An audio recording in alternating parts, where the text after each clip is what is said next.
Every monsoon, a fresh wave of floods wreak havoc in the state of Assam. In the process, almost 85% of Kaziranga National Park gets inundated, endangering the lives of hundreds of wild animals.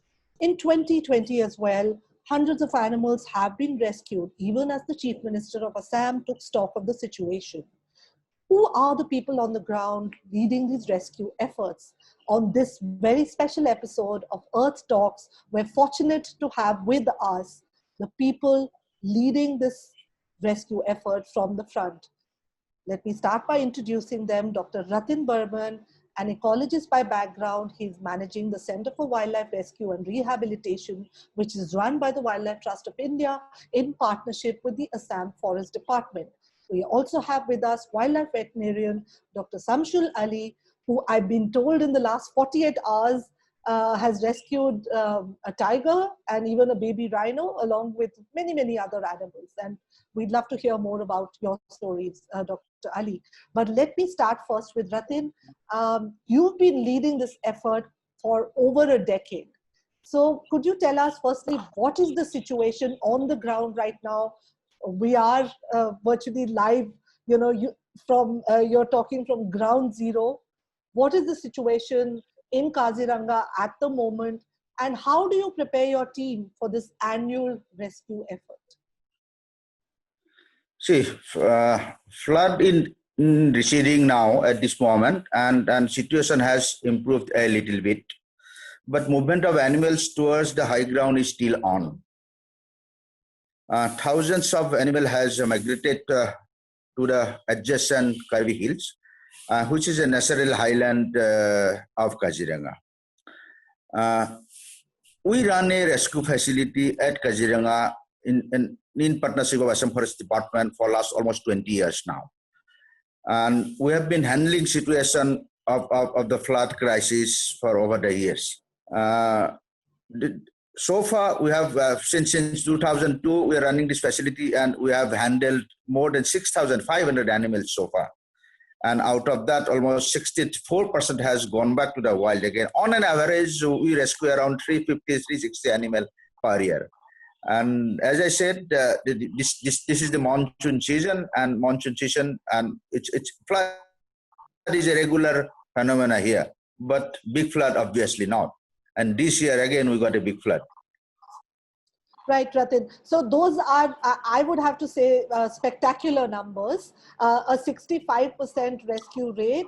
The fact is that if your facility did not exist, if your team did not exist, almost 100% perhaps of these animals may have perished or never made it back to the wild. And for people exactly. who may not be familiar with that part of the world and how Kaziranga pans out, there is a national highway, and the animals typically come out of the national park looking for drier areas. And typically, because they're coming onto the highway, which has vehicles going at full speed, so not only do you have to rescue these animals, there's also the danger of hit and run. So how do you manage that? Yeah. Do you have to also manage traffic? So I'll start with the little Kaziranga background in one sentence. Kaziranga is a floodplain ecosystem, and flood is a natural phenomena here. And animals are used to the flood, and they used to migrate to the high hills, high natural highlands. It's a Karvi Anglong, and they're surviving flood in thousands of years probably. But over the years, we have blocked their natural movement paths from the Kaziranga to the high hill Karvi Anglong. And we have a busy highways in between. We have several villages come up, whatnot.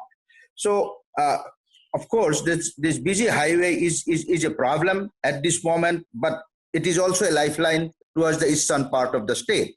So, in the flood, what we do, we regulate traffic basically. And we facilitate the movement of animals from Kaziranga to the national highlands. And this year flood also, with the help of Assam Police and all volunteers, Assam Forest Department frontline staff, we all regulate traffic. So as a 15-minute, we stop the traffic. And during that time, animals are able to move to the highlands or high grounds. And after 15 minutes, we block the animal path actually. so that this next 15 minutes vehicles they move on.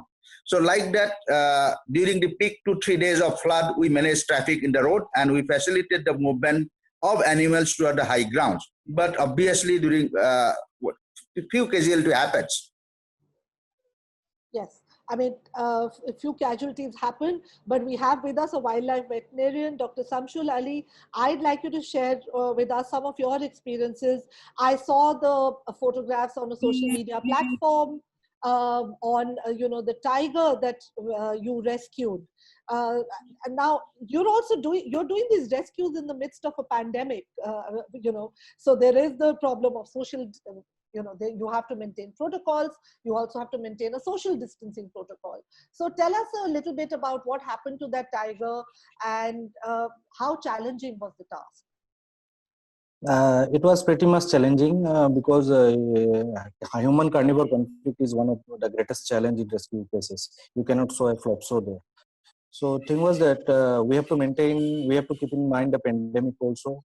We have to do awareness even in the area about coronavirus, what is it, so that people can get away from us and we can do our work easily. The tigress was a 2-year-old female calf.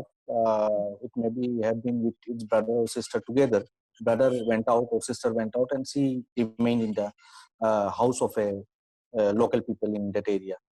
So at night we visited and in morning we wanted to chase it. First plan was always to chase and give it a escape route, but it didn't happen. She didn't wanted to go. So we have to plan for tranquilization of the tiger.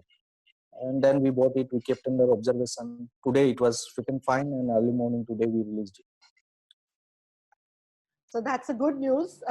You were able to release this tiger without any conflict because I heard very interestingly, you mentioned that it's not the animal which needs a management, but it's actually the human beings. Because naturally there is a fear that if a tiger has entered somebody's home, it may attack. And I would say, kudos to the local people as well that Sure. was not panic and they were able to call your team and you were able to arrive there on time. So you see, like people in different groups, we can divide people in different groups in this kind of situation. Some come for entertainment.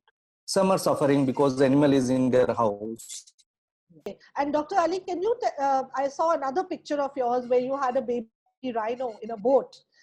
So how did that happen? And will this baby rhino be reunited with its mother or you will have to keep it at your rescue center? This is a rhino calf. We cannot say it has been abandoned, but her mother was not there. So we can say that the baby lost his mother. So at the time we reach, we cannot find any female rhino there. And in this chaos, in this water, we cannot even find, because many rhino may have lost their babies.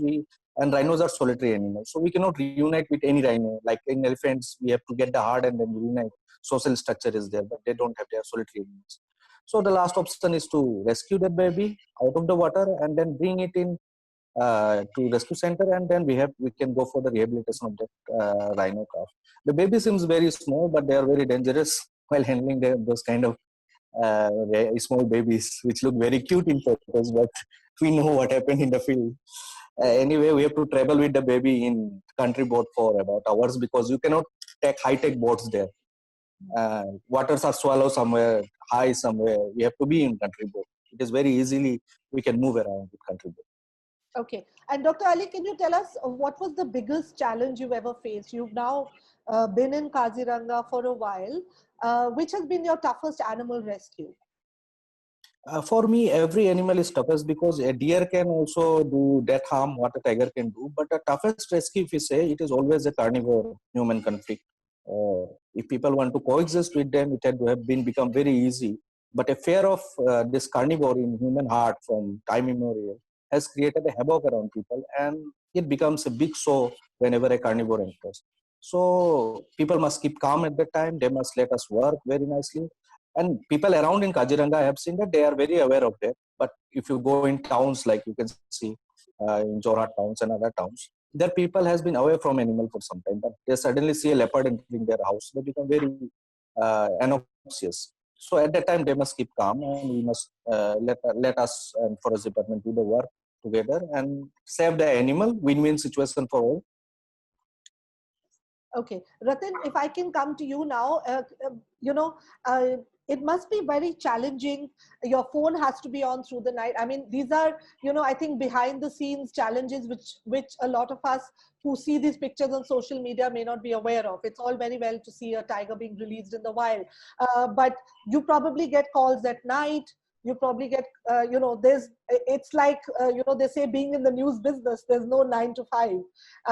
So how do you keep your energy levels up, and what are the challenges that you face, especially at a time like this?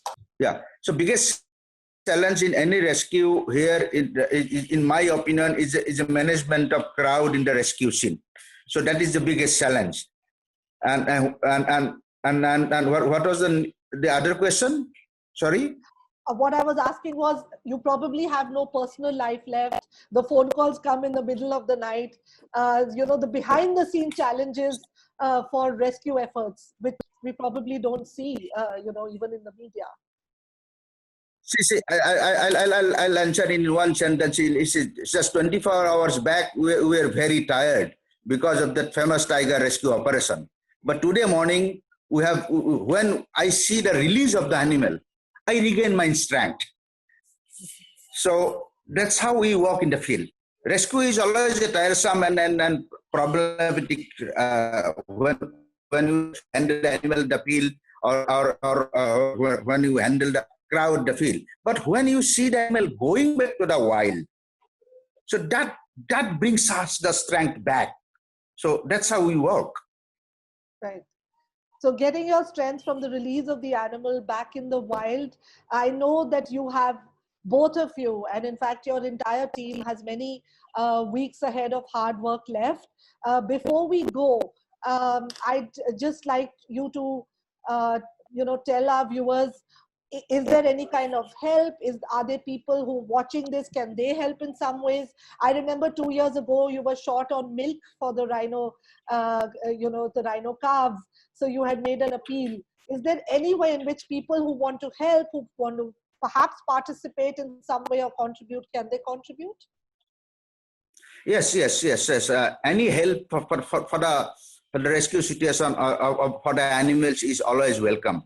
You can log on to our website www.wti.org.in and you can donate for the cause. But please be with us physically or morally or whatever it is. Please be, and that's the biggest help. If please support us mentally. Right. So I request all the viewers to be with us in this critical situation. That's my humble request to you all. So give moral support to the rescue team on the ground, the forest guards, you know, who perhaps are not part of the show, but who also accompany Ratin and Dr. Ali as they go out into the field, into the national park to rescue those wild animals. I've actually visited this center, and you know, I found there's gibbons there, there's you know, rhino calves, as Dr. Ali mentioned. So more power to all of you. We wish you all the very best from the Earth Talks team, and here's hoping that you can rescue many more animals. And thank you for taking the time out in the midst of a pandemic, in the midst of this annual catastrophe, to speak to us. Thank you so much. Thank you. Thank you.